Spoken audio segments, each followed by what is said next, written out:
সত্যি বলতে বন্ধুরা, এটাই হয়তো আমাদের superstar, mega star, Dhallywood king, বাদশাহ। আমার কাছে সত্যি বলতে কোনো রকম অ্যাডজেক্টিভস নেই এটাকে ডিসক্রাইব করার মতন। এটাই হচ্ছে শাকিব খানের ক্রেজ, এটাই হচ্ছে ঢালিউড কিং এর মানে পাগলামি, মানে যাকে বলে এক্স্যাক্টলি। হ্যালো গাইজ, আমি Dipen, welcome back to my channel. So আমি আজকে প্রচণ্ড কিন্তু খুশি, তার কারণটা হচ্ছে এক্স্যাক্টলি সঙ্গীত বাংলা এমন একটা প্ল্যাটফর্ম, যে প্ল্যাটফর্মটা আমাদেরকে ছোটবেলায় কিন্তু মোটামুটি একটা অক্সিজেন কিন্তু জুগিয়েছে। দেবদা বলি, জিদ্দা বলি, তাদের যখন প্রত্যেকটা কাজ আসতো তখন সঙ্গীত বাংলায় তাদের গান চলতো।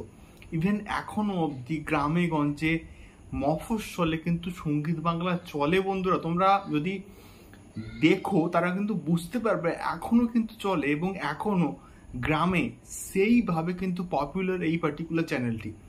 তো সেইখানে যখন সঙ্গীত বাংলাতে যখন আমাদের শাকিব খানের তুফানের যখন কোনো রকম কন্টেন্ট আসছে, তখন সেই পার্টিকুলার ফেসবুক পেজ বলি বা টিভিতে বলি, টিআরপি যা জেনারেট করছে সেটা সত্যি বলতে অবাক করার মতন।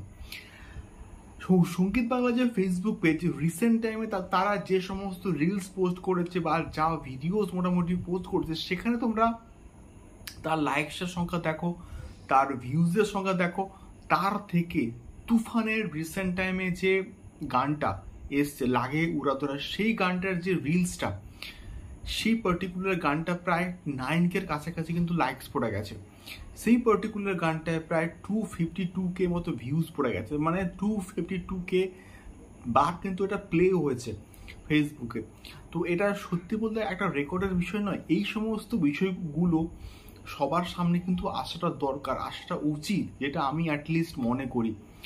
তো রিসেন্ট টাইমে সঙ্গীত বাংলার যে সমস্ত কন্টেন্ট এসে তাদের অফিসিয়াল ফেসবুক পেজে এত লাইকস তো দূরের কথা, এত ভিউজ ও কিন্তু যায়নি।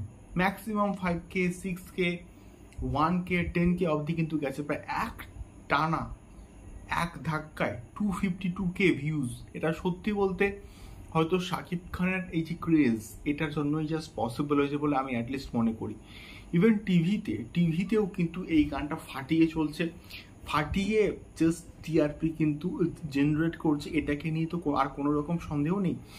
তো এই একটা বিষয় তোমাদের সঙ্গে শেয়ার করলাম, এবং তোমরা কারা কারা সঙ্গীত বাংলায় এই গানটা দেখেছো অবশ্যই কিন্তু কমেন্ট করে জানিও, এবং তোমাদের কাদের কাদের এই গানটা ভাল লেগেছে। এবং সেখানে শাকিব খান এবং মিমি চক্রবর্তীর যে পারফরমেন্স, মানে মিমি চক্রবর্তীকে এইভাবে সত্যি বলতে দেখিনি আমরা। কমার্শিয়াল মিমি চক্রবর্তীকে আবার একবার ফিরে পেলাম এই পার্টিকুলার গানটাকে দিয়ে। তো তোমাদেরকে ফিডব্যাক অবশ্যই কিন্তু জানিও। দেখা হচ্ছে পরবর্তী ভিডিওতে। টাটা।